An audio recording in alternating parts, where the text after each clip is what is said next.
Hi friend, welcome back to Creative Birthright, where I invite everyone home to their creative identity. If you have ever struggled to balance your creative passions with the rest of your life, this video is for you. Between work, responsibilities, and exhaustion, creativity often takes a backseat. It is especially difficult when you're trying to add a new routine to a busy schedule and build an intentional creative practice. So, today, I am breaking down the 3 biggest challenges that get in the way, and most importantly, how to overcome them. The first challenge that I see is finding time. Most of us lead busy and demanding lives.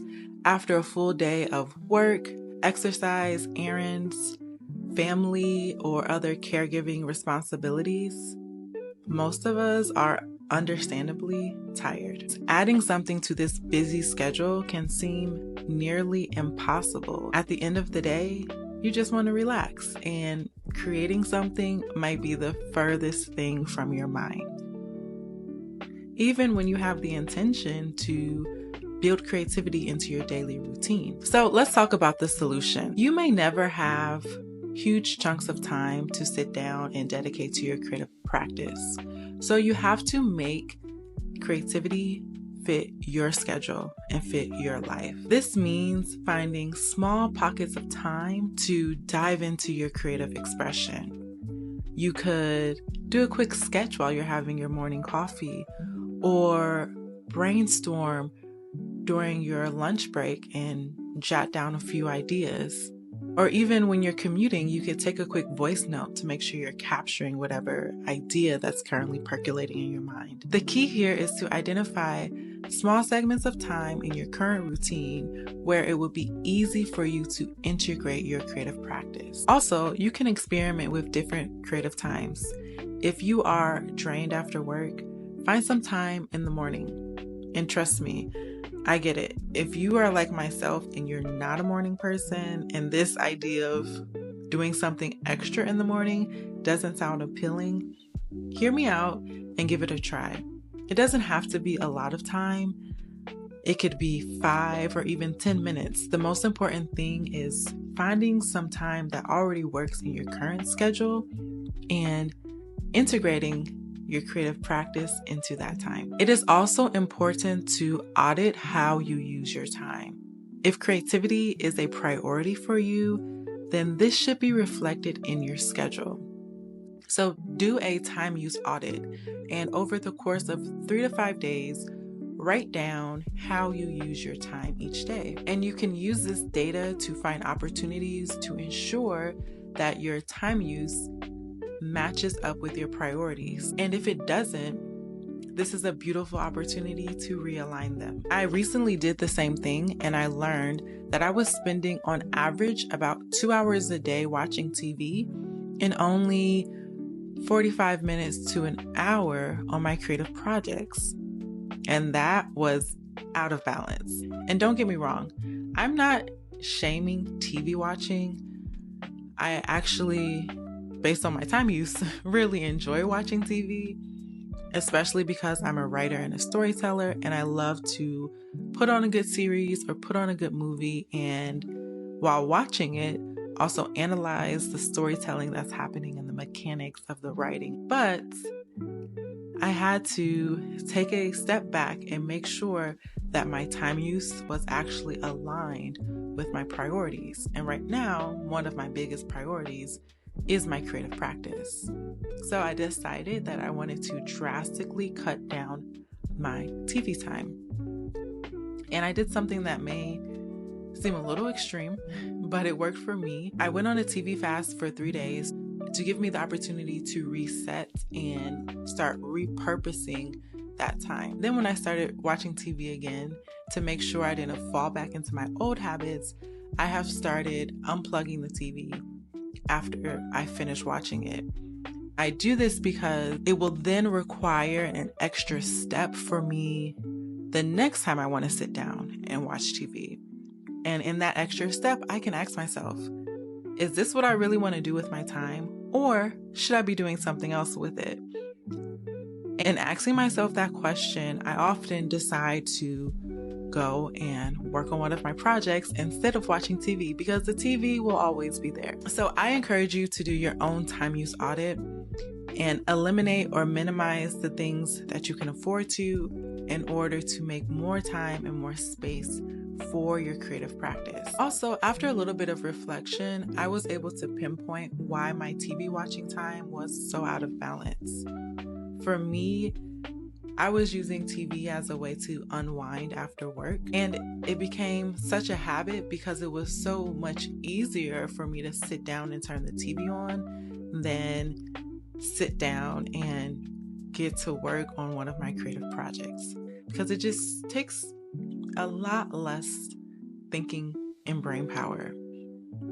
And after a long day of using my brain, I needed that time to kind of relax and unwind. And the struggle to transition from work to another task where I had to use my brain became an obstacle for me. And that brings me to our second challenge: mental blocks. It's hard to jump from spreadsheets and emails to painting or writing. And for me, it's impossible to close my work laptop at 5 p.m.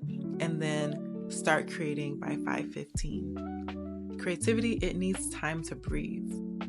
And you have to give yourself that space to get into that creative mode. And on top of that, guilt can creep in, making you feel like you should be doing something productive instead of creating. One of the ways that I've been able to combat these mental blocks is establishing a transition ritual at the end of the workday that allows me to go from work mode to creative mode. For me, this looks like going for a walk after work, but you could also do another form of workout, listen to music, read a book, or even learn a new language on Duolingo.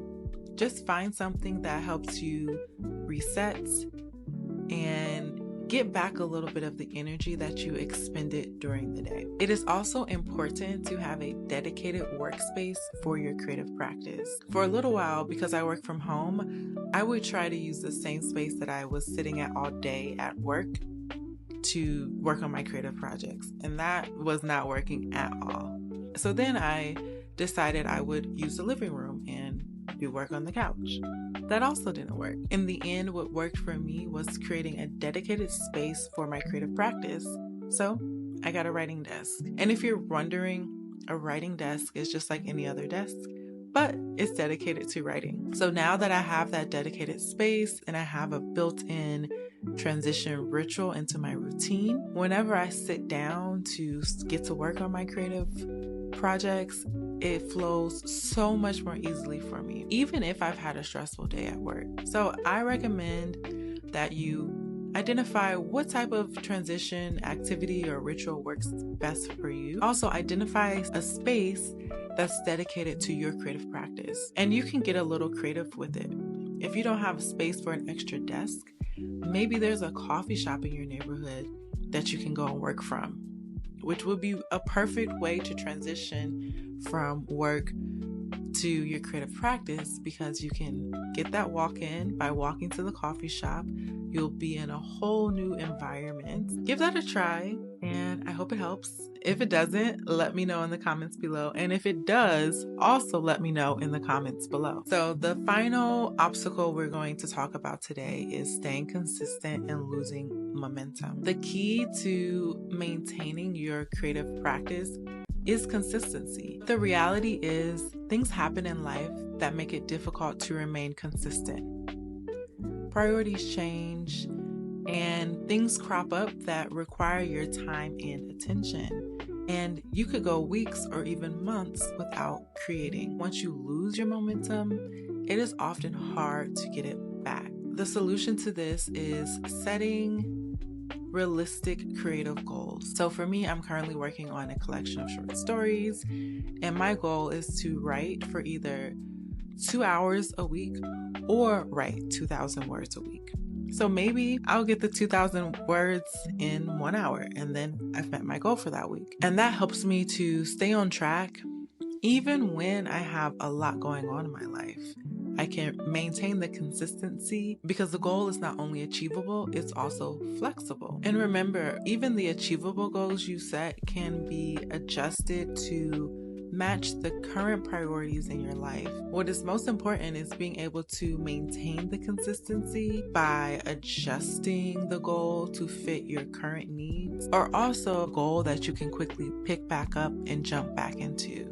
That way, even if you do lose your momentum, the task isn't so daunting and you don't get discouraged, but instead pick back up where you left off. Honestly, that's really the most important thing about losing your momentum, is making sure that it doesn't stay lost, and finding ways to encourage yourself and remind yourself the importance of prioritizing your creative practice. So another way to combat losing your momentum is setting up reminders that bring you back to your creative expression. So this could look like writing things down on your calendar, whether you have a calendar on the wall or you have a agenda book.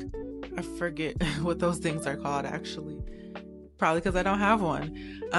You can also set reminders on your phone, or set up your physical space in a way that reminds you of your creativity. Make sure the things that you use in your creative space are visible to you on a day-to-day basis, so you never forget your creative passion. At the end of the day, unless you're in a position to not have to work to pay bills, you will never have endless time to create. And that is okay. Make the time you do have work for you. Make sure your creative routine is tailored to your life and realistic.